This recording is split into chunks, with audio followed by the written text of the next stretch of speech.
जय हिंद। मैं Sunil Yadav. Assistant registrar test paper जो अभी लिए जा रहे हैं, चल रहे हैं क्लास में, उससे कुछ क्वेश्चंस को लेकर के विद्यार्थी परेशान हो रहे थे। साथ ही साथ उनका क्वेश्चन ये था कि सर अब फाइनल स्टेज पर हैं, क्या करें, किस प्रकार से वहाँ एग्जामिनेशन हॉल में टेस्ट पेपर को बनाना है और क्या तरीका अपनाया जाना चाहिए, खासकर माइनस मार्किंग को लेकर कितने क्वेश्चन अटेम्प्ट करने हैं और कैसे करने हैं साहब, कितना रिस्क लेना है कितना नहीं लेना है। तो कुछ क्वेश्चंस को लेकर जो डाउट था वो बताने का प्रयास करूंगा और इन प्रश्नों के उत्तर देने का मैं यहाँ प्रयास करने वाला हूँ। चलिए, कुछ क्वेश्चन है, जैसे फॉर एग्जांपल ये एफएलटी सीरीज का है। 19 जून को ये वाला टेस्ट पेपर हुआ है और 150 क्वेश्चन होते हैं एफएलटी सीरीज में। अपने यहाँ पर माइनस मार्किंग वेपन ने रखी हुई है। पार्ट ए के 50 क्वेश्चन आने वाले हैं, प्लस अगले जो क्वेश्चन होंगे पार्ट बी के होंगे, यानी 1 to 50 होते हैं क्या पार्ट ए के, 51 से 150 तक होने वाला क्या पार्ट बी का। इस प्रकार से क्वेश्चन पेपर है कुछ जो आप देख पा रहे होंगे अपने स्क्रीन पर। अति महत्वपूर्ण क्वेश्चन जो मुझे लगे एग्जाम ओरिएंटेड करंट अफेयर्स के साथ में अपडेट करके अभी तक के, वो यहाँ पर दिए गए हैं। सारे क्वेश्चनों पर नहीं, कुछ क्वेश्चनों पर यहाँ डिस्कशन करेंगे। देखिए, इस टाइप से क्वेश्चन आएगा आपको। ये छोटे क्वेश्चन होते हैं, वन लाइन क्वेश्चन होते हैं, फैक्चुअल क्वेश्चन होते हैं, तो ये आपका प्रिपेयर होना चाहिए और इसमें बहुत ज़्यादा आपको दिमाग लगाने की जरूरत नहीं। मालूम है तो मालूम है, बनता है अगर आप याद कर पा रहे हैं, रिमेंबर कर पा रहे हैं तो अच्छी चीज़ है साहब जी। रिकॉल फास्ट आपको करना चाहिए। The world beneath his feet, किसकी जीवनी है, ठीक, इस प्रकार से आपको दिया जा रहा है। तो इसका आंसर क्या होगा? इसका आंसर आप देखेंगे स्क्रीन पर दिया हुआ है, ठीक। हमारे टेलीग्राम चैनल पर या और भी जो अपने ग्रुप्स वगैरह हैं उनमें ये आता है, तो क्वेश्चन के साथ में आंसर दिया हुआ होता है। कई बार गौर नहीं कर पाते विद्यार्थी।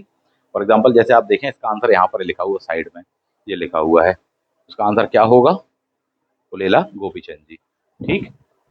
फैक्चुअल क्वेश्चन है, मालूम है तो बिल्कुल बहुत अच्छे थे। 2011 की जनगणना के अनुसार देश के और मध्य प्रदेश के लिंग अनुपात में कितना अंतर है? दोनों का लिंग अनुपात आपको याद होना चाहिए।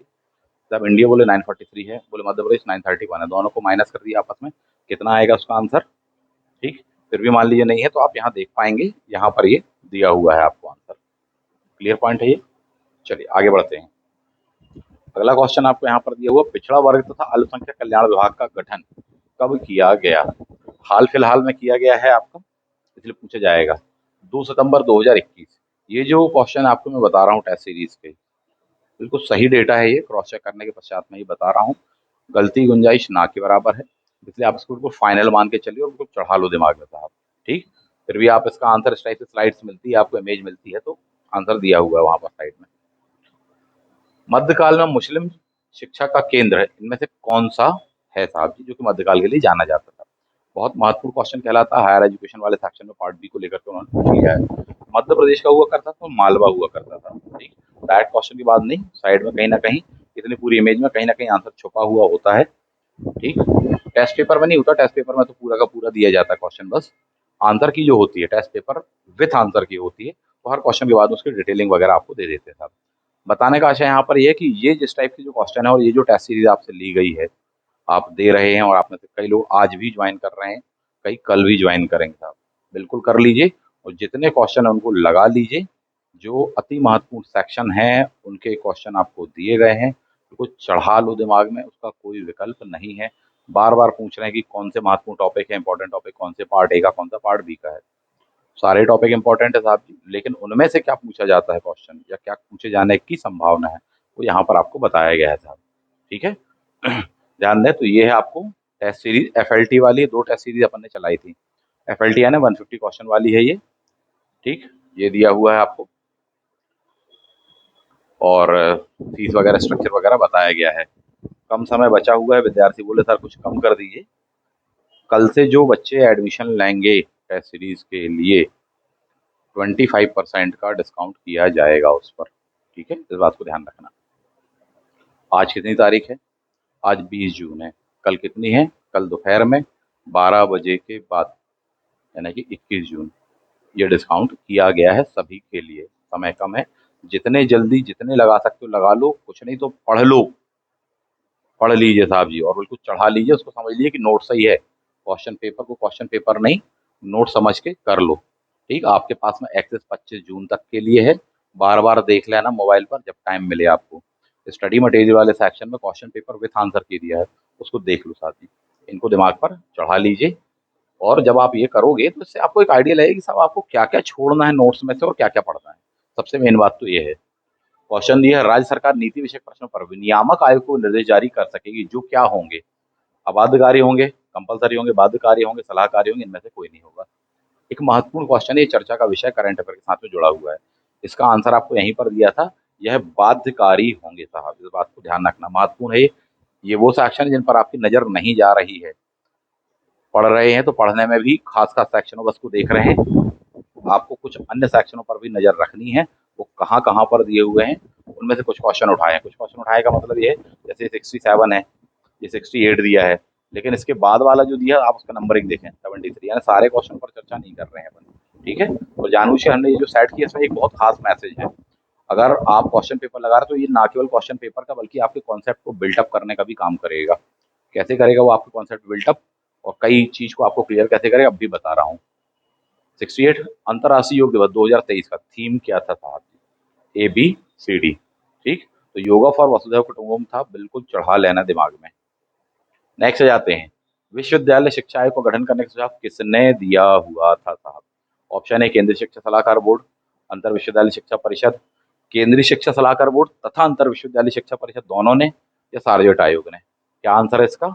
आंसर इसका सी, दोनों ने दिया हुआ था। मुदालिया आयोग 1952 के डॉक्टर ए लक्ष्मी स्वामी महोदय किस विश्वविद्यालय के उप कुलपति थे? पहली बात तो क्वेश्चन में आपको ऑलरेडी इन्फॉर्मेशन दी गई है, मुदालिया आयोग किस वर्ष का, बोले 1952 का। कौन अध्यक्ष थे? ये। इतना क्वेश्चन में आपको ऑलरेडी समाहित दिया। उसके आगे का जो एक और सेक्शन है, तब कहाँ के थे, उनको कहाँ से चुना गया था और सारी बातें, तो यहाँ पर आपको दिया हुआ है, ठीक। मद्रास यूनिवर्सिटी से थे। दाएं में कहीं ना कहीं छुपा हुआ होता है आंसर, ताकि आप प्रैक्टिस भी कर सके क्वेश्चन की, ठीक, क्वेश्चन भी लगा सके, परेशान ना हो आंसर वगैरह के लिए था, तो ढूंढ लिया करो उस चीज को। फेसबुक पर, व्हाट्सएप वगैरह पर भी आता है, तो कई बार समझ नहीं पाते, बोले सर क्वेश्चन बस दे दिया आपने, क्वेश्चन नहीं पूरा दिया है आपने, लगाइए वहां पर दिमाग, ठीक। राजभाषा की सिफारिश पर विचार करने के लिए संयुक्त संसदीय समिति का गठन किया गया था। इस समिति में कुल कितने मेंबर्स थे? 4 ऑप्शन आपको दिए हुए हैं, ठीक। कितने मेंबर्स थे? 15 थे, 22 थे, 25 थे कि 30 थे? इस प्रकार से आपको दिया हुआ है, ये है वो क्वेश्चन, ठीक। संयुक्त संसदीय कमेटी, ज्वाइंट पार्लियामेंट्री कमेटी के बारे में यहाँ पर बात हो रही है साहब जी। किस चीज पर? बोले राजभाषा आयोग की सिफारिश पर। यही दिया हुआ है आपको आंसर। क्या आएगा आंसर? ठीक, बिल्कुल चढ़ा लो आप दिमाग में, अति महत्वपूर्ण सेक्शन है, जो कि मुझे लगते हैं आने की संभावना है। जनवरी 2023 में केंद्रीय शिक्षा मंत्रालय ने उच्च शिक्षा पर अखिल भारतीय सर्वेक्षण जारी किया था। सर्वेक्षण का वर्ष क्या? 2020-21 वाला, ठीक। महत्वपूर्ण डेटा है। इसकी कंपैरेटिवली यानी पिछले साल वाले से तुलना आप की गई तो साहब इस साल वृद्धि तो हुई है साहब जी। हायर एजुकेशन का आपका सिलेबस पार्ट बी में है, नजर नहीं पड़ पाई होगी बहुत सारे विद्यार्थियों को, और उनमें से भी क्या क्या देखना है, 300-400 पेज की एक एक फाइल है, उसमें से क्या देखना, तो सबसे पहले तो आपको ये देखना है क्या कि कितने प्रतिशत वृद्धि हुई है, 5.5, 6.5, 7 की 7.5, ऐसा क्वेश्चन आपको आ जाएगा, बिल्कुल चढ़ा लो। इसका आंसर क्या आएगा? मामला क्लियर है? इस चीज को बहुत अच्छे से देख लीजिए, आपको दिया गया है साहब, ठीक। नेक्स्ट आते हैं, अगला क्वेश्चन, जून 2023 में NIRF, इससे आपको समझ में आएगा कि करंट अफेयर के साथ में अपडेट है, अभी जो जून में आया हुआ है वो भी आपको दिया है, ठीक। अब इस क्वेश्चन को आप देखिए, इससे आपका कॉन्सेप्ट बिल्टअप कैसे होगा। जून 2023 में राष्ट्रीय संस्थागत रैंकिंग फ्रेमवर्क कितनी श्रेणियों में की जारी की गई साहब जी? चेंज हुआ है, इसमें बदलाव आया है पहले की अपेक्षा, पिछले साल की अपेक्षा। तो 10 कैटेगरी में जारी की है, ठीक। इंग्लिश वर्जन भी दिया उसका, पोर्टफोलियो के बारे में पूछ रहे उससे कितने थे, 10 थे, 11 थे, 12 थे, 13 थे, तो कितने थे? का आंसर आपको बोर्ड पर दिया हुआ है, बिल्कुल चढ़ा लीजिए, ये अति महत्वपूर्ण सेक्शन है। 300 पेज, 200 पेज का आप पढ़ोगे उस पूरे पूरे डेटा को, और उसके बाद में जो निचोड़ोगे उसके सबसे खास पॉइंट को पहले से ही निकाल करके आपको देने का हमने प्रयास किया हुआ है। इससे आपको ये भी समझ में आया कि जब हमने उसको स्टडी किया होगा तभी हमने क्वेश्चन पेपर में उसको सेट किया हुआ है, ठीक है। तो कोई ऐसे नहीं कि उनको ट्रेडिशनल क्वेश्चन मिल रहे हैं आपको, कोई परंपरागत टाइप के, बोले नर्मदा नदी कहाँ से निकलती है, यूजीसी कब बना था, 20% है उनकी संख्या, बाकी सारे आपको हट के मिलने वाले हैं। आगे बढ़ जाते हैं, 1973 का अधिनियम, कुलपति द्वारा कोई कार्रवाई की गई शादी किसी पर प्रभाव डाल रही है तो कितने दिनों के भीतर अपील कर सकता है? इस पर क्वेश्चन आ सकने की संभावना है, 30, 40, 45 एंड 60। चढ़ा लो बिल्कुल, कितने, 30 डेज। नेक, राष्ट्रीय मूल्यांकन और प्रत्यायन परिषद के बारे में कौन सा कथन सही नहीं है? अब देखो कॉन्सेप्ट बिल्डअप करो। क्वेश्चन आप यहाँ पर देख पा रहे हैं, ऐसा दिया हुआ आपको कोटेशन दिया और बताना है कि इनमें से कौन सा सही नहीं। तो सबसे पहले इसको अंडरलाइन करना, डबल सही नहीं है। हार्ड कॉपी आपको मिलेगी, क्वेश्चन पेपर वहां पर ऑफलाइन है। ठीक, अब देखें, एक एक पढ़िएगा। यह एक स्वायत्त संस्था है कि नहीं है साहब जी, इस पर विचार करें आप। आपने पढ़ा हुआ है तो डेफिनेटली आपको मालूम होगा। ठीक, तो अपन को ये पता है कि हाँ ये है, उसको क्या कर लेंगे अपन, उठा करके टिक कर लिया साहब। ठीक, दूसरा, यह उच्च शिक्षा संस्थानों को आकलन और मान्यता देने की जिम्मेदारी के साथ कार्य करता है, कि आकलन भी करता है उसको, उनका वैल्यूएशन भी करता है और ये करता है। तो बोले हाँ जी ये करता है। इसका मुख्यालय बेंगलुरु में स्थित है कि नहीं? मैक्सिमम का मुख्यालय तो दिल्ली वगैरह आपको देखने को मिलता है, परंतु नैक जो कि 1994 में बनाया गया था, उसका मुख्यालय कहाँ पर है? बेंगलुरु में ही। और ये चर्चा का विषय है। अभी इनकी काउंसिल के एक मेंबर ने इस्तीफा दिया हुआ है साहब, पटवर्धन सर ने, चर्चा में है। तो यानी ये वाला कथन भी सही है। तो फिर इसके पश्चात में क्या करना, 1 भी सही है, 2 भी सही है और 3 भी सही है। अब इसके बाद में देखना कि दोनों तीनों सही कहाँ पर दिया है। बोले इसमें क्या दिया? बोले 1 एंड 2 बस सही दिया है। इसमें बोले 1 एंड 3 दिया है। बोले तीनों सही कहाँ दिया? बोले सी। ये आपका आंसर होना चाहिए। ठीक, अगर मान लो ऑप्शन में नहीं मिल रहा तो आप क्या करें? अब ये करना, मान लो आपको ऑप्शन में नहीं मिल रहा है, उसको क्रॉस चेक करना अपने डेटा को कि यार मैं कहीं गलत तो नहीं समझ रहा हूँ। ये सब तौर तरीके अपनाना, वहां पर रिकॉल करना, जरा अच्छे से गंभीरता से धैर्य से पढ़कर देखना दोबारा। बोले नैक के बारे में पूछ रहा है तो मैं यूजीसी समझ रहा हूँ या आईसीटी समझ रहा हूँ, ऐसा तो नहीं है साहब। थोड़ी सा देख लेना एक बार रुक करके। तो इस प्रकार के क्वेश्चन बनाइएगा, माइनस मार्किंग वहां पर ध्यान रखना इस बात को। ठीक, नेक्स्ट आ जाते हैं। किस समिति के सुझाव पर वर्ष 1957 में रानी लक्ष्मीबाई शारीरिक शिक्षा महाविद्यालय ग्वालियर में इसकी स्थापना की? बाद में अपन ने दर्जा दिया उसको यूनिवर्सिटी लेवल पर था। एमपी का है, ग्वालियर का है, निश्चित रूप से पूछा जाएगा। 4 ऑप्शन दिए हैं, ताराचंद कमेटी, एस राधाकृष्ण आयोग, मुदालिया शिक्षा आयोग, आचार्य नरेंद्र देव समिति साहब जी। ठीक, ये है एक क्वेश्चन आपने देखा। तो इसका आंसर क्या है? ताराचंद कमेटी बनी थी 1948 वाली। उन्होंने योग प्लस शारीरिक शिक्षा इन सब विषयों पर बात कही थी। ये महत्वपूर्ण है, अपने आप में पूछ दिया जाएगा।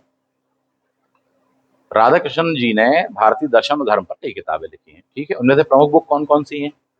ए, गौतम बुद्ध जीवन और दर्शन, बी, धर्म और समाज, सी, भारत और विश्व, ऑप्शन डी, सभी। तो याद करिएगा, राधाकृष्ण आयोग के बारे में बात हो रही है, 1948 यूजीसी बना, रिकमेंडेशन उन पर बात हो रही है। तीनों किताबें उनकी हैं। ठीक है, तो क्वेश्चन नंबर कितना? 116। इसके बाद देखिए बैक टू बैक क्वेश्चन दिया था आपको। Question number 117, philosophy of Rabindranath Tagore ji, the Hindu view of life, eastern religion and western thought, recovery of faith और द प्रिंसिपल उपनिषद किसकी प्रमुख पुस्तकें हैं? फिर से वही 4 ऑप्शन आपको दिए हैं। ताराचंद जी लिखा है, राधाकृष्णन जी लिखा हुआ है, मुदालिया जी के लिए लिखा है, आचार्य नरेंद्र समिति। ऑप्शन में देखो ज्यादा वेरिएशन नहीं किया। रीजन उसका बता देता हूँ क्यों। ये किताबें भी किसकी? डॉक्टर एस राधाकृष्णन जी की ही हैं। तो इसीलिए इस टाइप से उसको सेट किया गया है। जो मैंने कहा था कॉन्सेप्ट बिल्डअप करेगा, पढ़ा नहीं भी है तो जो क्वेश्चन में दी उसको चढ़ा लो। यानी है कि ये किताबें प्लस ये किताबें उन्होंने ही लिखी, और ना केवल ये बल्कि a source book in Indian philosophy, ब्रह्म सूत्र, आध्यात्मिक जीवन का दर्शन, विज्ञान और संस्कृति, ये भी उनकी ही किताबें हैं साहब। बहुत विद्वान कहलाते हैं साहब वो। उन पर क्वेश्चन जरूर आना है, प्रिपेयर रहिएगा। किसी भी एंगल पर आ जाएंगे, कभी उपराष्ट्रपति पक्ष को लेकर, कभी राष्ट्रपति पद को लेकर के, आयोग को लेकर के, 1948 वाला, उनकी विद्वता इत्यादि चीजों को लेकर के। तो प्रिपेयर रहिएगा। तो सोर्स भी मिल रहा है आपको, क्वेश्चन पेपर भी लगा रहे हो आप, टेस्ट सीरीज भी लगा रहे हो, प्लस आपका नॉलेज भी बिल्टअप हो रहा है, कॉन्सेप्ट भी बिल्टअप हो रहा है। और क्या चाहिए था? इसलिए मैंने क्या कहा, टेस्ट पेपर जो टेस्ट सीरीज दी गई, बिल्कुल उसके क्वेश्चन को चढ़ा लो बहुत अच्छे से, 2-3 बार पढ़ लीजिएगा। अगेन एक और क्वेश्चन, भारत में वर्तमान में कितने आईआईटी संस्थान है? जिनकी वर्तमान की संख्या अभी की कितनी है? 4 ऑप्शन आपको दिए हैं। ठीक, उसका आंसर भी आपको यहीं पर दिया है। कितना आएगा साहब? 23 है। 130 नंबर का क्वेश्चन है, आप गौर करें तो। इसके बाद वाला क्वेश्चन देखिए 131 नंबर का, जानबूझ कर दिया। उस बार आईआईटी पूछा, इधर क्या पूछ रहे हैं? आईएम। इनकी संख्या कितनी है? तो factual data and conceptual data, इन सभी को आपको तैयार रखना पड़ेगा। और अति महत्वपूर्ण जो उसके पॉइंट्स हैं वो आपको एक जगह पर मिल जाएंगे। ठीक है, तो इसका आंसर क्या आएगा? 20 आएगा। समय थोड़ी सा कम मिला मुझे, है ना। यही वजह है कि इसका और शॉर्ट शॉर्ट में बनाने का मैंने सोचा था। कि साहब इतने 300-400 पेज का, 500 पेज का अपना नोट्स बना हुआ है, बल्कि और 700 पेज का हो गया। सच बात तो ये क्लास के स्टूडेंट को दिया है, उनको मिला करके। मैंने सोचा था इसको उठा करके 100 पेज में समथिंग कुछ बना करके बुकलेट जारी करते, बट वो हो नहीं पाया, है ना। चलिए खैर आगे बढ़ते हैं। तो ये आपको क्वेश्चन कुछ दिए गए थे, क्योंकि अति महत्वपूर्ण क्वेश्चन थे साहब जी। तो टेस्ट सीरीज ज़्यादा से ज़्यादा लगाओ, ज़्यादा से ज़्यादा रिवीजन करो, ज़्यादा सोचने का अब कोई मौका नहीं है, बिल्कुल सामने एग्जाम है, 25 जून को है साहब जी। विधिवत अपनी तैयारी आप करते चलिए, ज़्यादा से ज़्यादा आप रिवीजन करें। टारगेट बना लो साहब, एक दिन में इतना इतना पढ़ ही लेना है। तो बिल्कुल टाइम मैनेजमेंट को मेंटेन करिए किसी भी प्रकार से, निश्चित रूप से आपका पेपर अच्छा जाएगा। और पूर्व में भी जो तौर तरीके बताए और जो और भी बताने वाले हैं, उनको ध्यान रखना। डेफिनेटली वो सब चीज़ें आपके लिए हेल्पफुल होने वाली हैं साहब। अब लगातार 2 ही काम, सिर्फ़ और सिर्फ़ 2 ही काम। ज़्यादा से ज़्यादा रिवीज़न, हेडिंग हेडिंग, खास-खास पॉइंट जो भी आपने मार्क किए हैं, उसका रिवीज़न, ज़्यादा से ज़्यादा टेस्ट सीरीज़ आप लगाइए, ठीक है? इस बात का ध्यान रखना, कई विद्यार्थी घबरा रहे हैं, डर रहे हैं, कोई ज़रूरत नहीं डरने-वरने की। डरने से पेपर अच्छा थोड़ी चला जाएगा। जो हिम्मत से सामना करेगा, पेपर उसका अच्छा जाएगा। ये 2 टेस्ट सीरीज़ की बात मैंने आपसे कही, दी गई हैं आपको, एफएलटी एंड यूनिट वाइज़। बिल्कुल पढ़ डालना, कोई मौका नहीं छोड़ना, बिल्कुल चढ़ा लेना डेटा। कई क्वेश्चन हो सकता है समझ में नहीं आएँगे, उसको चढ़ा लो। कई बहुत टफेस्ट क्वेश्चन भी हमने वहाँ पर दिए हुए हैं। बिल्कुल ज़्यादा सोचने की ज़रूरत है, क्या करो, चढ़ा लो। और ये सब चीज़ें निकाल दो कि अब घबराहट इत्यादि वगैरह है साथ में। अब तो सामने एग्ज़ाम है। एक बात याद रखना, जो साहस से सामना करेगा, उसका ज्ञान, उसकी क्षमता इत्यादि भले ही कम हो, परंतु सिलेक्शन उठा लेगा। और जो घबराएगा, जो डरेगा, जो कायरों जैसा व्यवहार करेगा, जो पीठ दिखाएगा, उसका तो पेपर बिगड़ना ही है। इस बात को बहुत अच्छे से देख लो। और रही बात तैयारी की कि बोले सर हम ज़्यादा नहीं पढ़ पाए इसलिए घबराहट हो रही है, अभी भी पर्याप्त समय है। यस, पर्याप्त समय है अभी भी साहब। आप अगले 4 दिन, 5 दिन अपने आप को दे दीजिए। सबको अलग कर दीजिए, सबको किनारे कर दीजिए, आप किसी को समय मत दीजिए, अपने आप को दीजिए। छुट्टी ले लीजिए, साइड में हो जाइए, बिल्कुल लूप लाइन पे चले जाइए, कुछ भी करिए। अगले 4-5 दिन आपके लिए बहुत बड़े डिसाइडिंग फैक्टर होने वाले हैं। उस समय अब आप किसी को मत दीजिए, किसी को यानी किसी को मत दीजिए। जो अति आवश्यक चीज़ें हैं सिर्फ़ और सिर्फ़ आपकी लाइफ़ को लेकर के, एग्ज़ाम को लेकर के, वो चीज़ें करिए साहब जी। अपने आप आपके पास में समय बचने लग जाएगा। अब 4-5 दिन लगकर इसमें तैयार करिए, छुट्टी लेनी पड़े, कुछ भी करनी पड़े, जो होगा बाद में देखा जाएगा साहब। इस चीज़ को आप समझ लीजिए साहब। अभी भी कई लोग समय कम निकाल रहे हैं, तो फिर दिक्कत में आने की संभावना है, ठीक? जितना समय है ज़्यादा से ज़्यादा फ़ास्ट वे में पढ़ने का प्रयास करिए। और भी करंट अफ़ेयर्स वगैरह जो मैं बताने वाला हूँ, अभी बताऊँगा, उनको देखिए। टेस्ट सीरीज़ एक ही मंथ, लगा लो, रट लो, कोई बात ही नहीं है साहब, ठीक है? तो अच्छा रहेगा आप सभी का पेपर। एडमिट कार्ड वगैरह डाउनलोड कर लिए होंगे, टेक्निकल प्रॉब्लम आ रही थी, उसका सॉल्यूशन बताया था, वैसा कर लिया। डेफिनेटली वो सॉल्व हो गया, सिग्नेचर विग्नेचर आ गए। एग्जाम सेंटर पहले से जा करके देख लो साहब, ठीक। पूरे इंस्ट्रक्शन पढ़ लीजिए। कई बच्चे एडमिट कार्ड उसी दिन पढ़ते हैं घबराहट में, तो वो नहीं करी, पहले से पढ़ के रख लीजिए सर, पूरे के पूरे क्या कैसे प्रावधान है, गलती नहीं करना है। जरा सा आपका 10-15 मिनट का गैप हो जाएगा, हड़बड़ाहट हो जाएगी, डिस्टर्ब हो सकता है। और बिल्कुल हिम्मत से देना, बिल्कुल साहस नहीं खोना, बिल्कुल धैर्य नहीं खोना। साहस, धैर्य, मैनेजमेंट, लॉजिक, इन तत्वों को जो लेकर के चलेगा, उसका सिलेक्शन डेफिनेटली होने वाला है। केवल और केवल मेहनत और पढ़ना बस पर्याप्त नहीं होता है, उसके अलावा अन्य अच्छे मानवीय मूल्यों को भी लेकर के आपको चलना पड़ता है। वही लोग आगे फिर सफलता की मिसालें कायम करते हैं, जैसे कि आप करने वाले हैं। जो बताया जा रहा है उसको करते चलिए, प्रयास करेंगे रोजाना वीडियो के माध्यम से आपके संपर्क में बने रहें। मिलते हैं नेक्स्ट वीडियो में। थैंक यू, जय हिंद।